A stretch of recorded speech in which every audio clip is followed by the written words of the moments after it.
gave me a great piece of advice when I first became a venture capitalist, and they said that this is what they like to see in an entrepreneur, and I will echo this to you.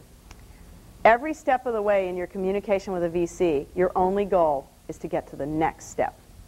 So you meet a VC and they say, I'm working on this anti-gravity machine. Would you like to hear more about it? And the VC says, sure. And then the next day, the UPS truck shows up with the carpet bomb of data, right? And the business plan is 500 pages, and you've had your high school principal call already and talk about your GPA, and it's like way overkill, right? The next step is just to get a meeting, or so just think about that is very much what do I want to accomplish each day.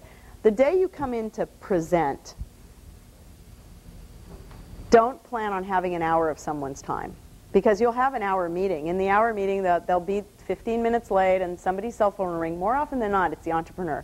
I can almost guarantee that in every pitch, the entrepreneur will forget to turn off his phone, and it'll ring, and then you'll have this sort of awkward thing. The demo won't work. That'll soak up another 10 minutes. So, by the time you actually are dealing with the pitch, it's very, very short.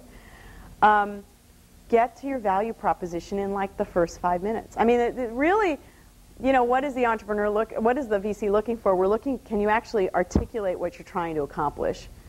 And generally, if you have some credibility of some past experience that's relevant, hi, I actually worked on the design for X, and now I'm doing Y, which is the follow-on to X. Remember X, it's a $1 billion market. I mean, that's really nice, right? So establish some credibility.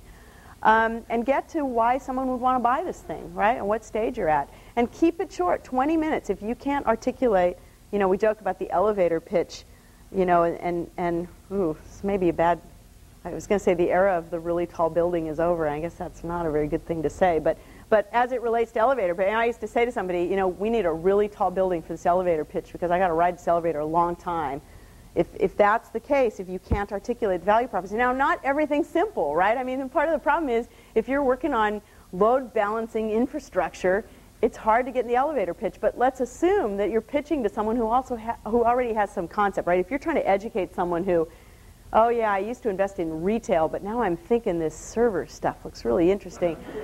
You're going to spend forever. So don't, pre-qualify the person you're pitching to. And then the last thing I would tell you is control the meeting.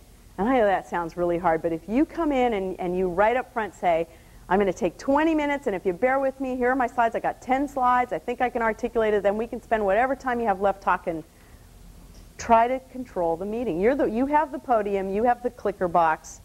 You're standing in front, and to the best extent you can, and unfortunately venture capitalists are by nature they don't adhere well to controls. But I think if you can try to control the meeting and just get through it, you're going to be much better off than letting them. Because what often happens is they start asking questions, and you get all psyched. You go, oh, they're asking all these great questions. And then you've just started to explain the product, and they go, oh, 3 o'clock, got to go.